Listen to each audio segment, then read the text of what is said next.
Halo semuanya, perkenalkan nama saya Titania Rahel Lubis dengan NIM 08051182429004 dari kelas L2. Di sini saya akan menjelaskan tentang materi peta analog yang dimana ini merupakan hasil pembahasan dari laporan dengan materi peta analog di mata kuliah survei dan pemetaan sumber daya laut dan estuari. Baik, saya mulai. Jadi apa itu peta? Jadi peta itu adalah representasi gambar dari permukaan bumi yang dipaparkan di suatu media cetak atau layar monitor dalam bentuk 2D di bidang datar. Jadi peta ini tuh dapat mencakup berbagai info dari suatu wilayah. Selanjutnya ada fungsi peta. Jadi fungsi peta yang pertama itu adalah sebagai media pembelajaran, yang dimana peta ini berfungsi sebagai alat peragaan atau sebagai bahan untuk menjelaskan fenomena-fenomena yang ada di bumi. Selanjutnya dapat menampilkan materi kajian geografis yang dimana pada peta rupa bumi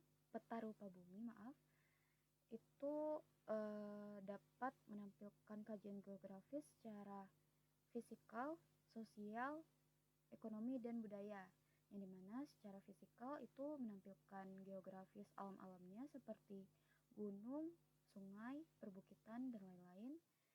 Kalau secara sosial, dia itu menampilkan fasilitas-fasilitas umum seperti sekolah, rumah sakit, dan tempat-tempat publik lainnya.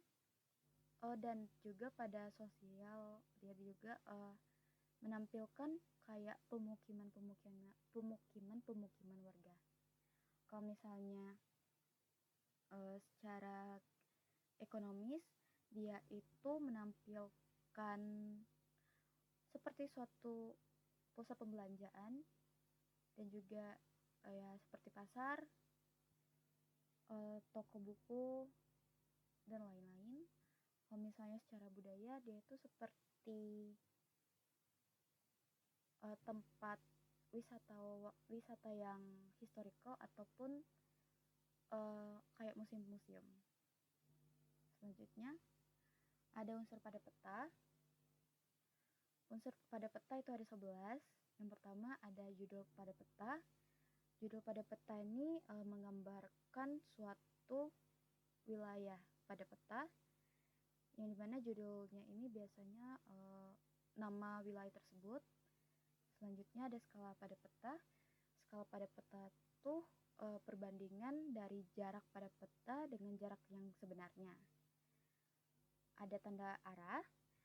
Tanda arah ini seperti tanda mata angin, yang dimana biasanya pada peta digunakan 8 mata angin. Selanjutnya ada tata warna. Tata warna ini dia itu menunjukkan perbedaan pada suatu wilayah. Misalnya warna biru tuh warna laut, dan warna hijau itu warna daratan. Selanjutnya ada simbol peta. Jadi simbol pada peta itu tuh kayak tanda-tanda atau gambar-gambar yang dapat merujuk pada suatu wilayah, seperti pohon. Pohon itu menunjukkan kalau wilayah itu tuh adanya hutan, dan juga misalnya ada segitiga. Segitiga itu yang menunjukkan kalau adanya gunung. Selanjutnya ada unsur lettering. Jadi lettering tuh kayak nama-nama tempat yang ada di peta, seperti Pulau Jawa, yang dimana ada nama kota-kotanya kan, seperti ada ya kota Semarang, kota Malang, dan juga nama-nama tempat lainnya seperti danau atau sungai dan lain-lain dan sebagainya. Selanjutnya ada legenda. Jadi legenda ini tuh keterangan dari simbol-simbol yang ada di pada peta. Jadi ya bakal simbol-simbol pada peta itu bakal dijelasin di legenda. Selain simbol juga dia ini menjelaskan arti dari warna-warna yang ada pada peta. Soalnya peta itu kan sering kali selain warna hijau dan biru, dia juga ada warna-warna lain yang menggambarkan bentuk dari muka bumi. Misalnya ada yang dataran tinggi, ada yang dataran rendah, dan sebagainya. Selanjutnya ada inset peta. Inset peta ini tuh adanya peta tambahan. Dia tuh ada kotak dengan bentuk peta tambahan, yang dimana petanya ini bertujuan untuk menjelaskan suatu wilayah secara lebih lanjut. Selanjutnya ada garis astronomis. Garis astronomis ini tuh dapat berupa lintang dan bujur, yang dimana ya berguna buat sistem koordinat yang ada pada peta. Selanjutnya ada garis tepi. Garis tepi ini ya garis tepi seperti biasa, garis tepi yang biasanya bertujuan untuk membuat ya petanya menjadi lebih rapi. Selanjutnya ada tahan pembuatan. Tahan pembuatan ini tuh berguna untuk menunjukkan kalau peta ini tuh dibuat atau diperbarui kapan. Jadi ya berguna juga untuk keakuratan data. Selanjutnya ada perbedaan peta analog dan digital.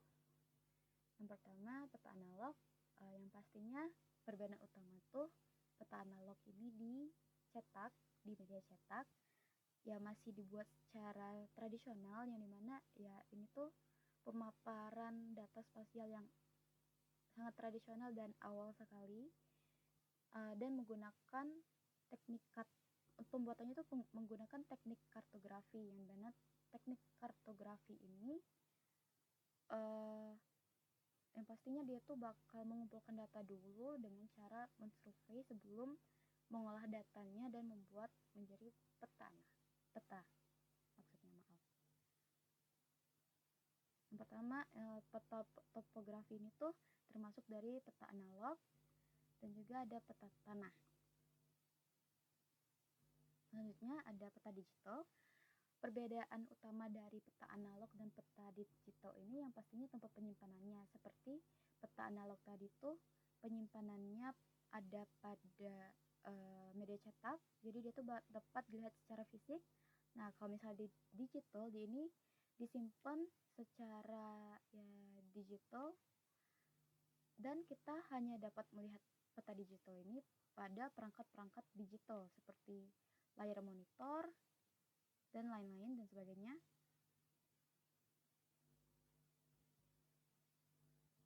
Baik, selanjutnya kesimpulan dan saran.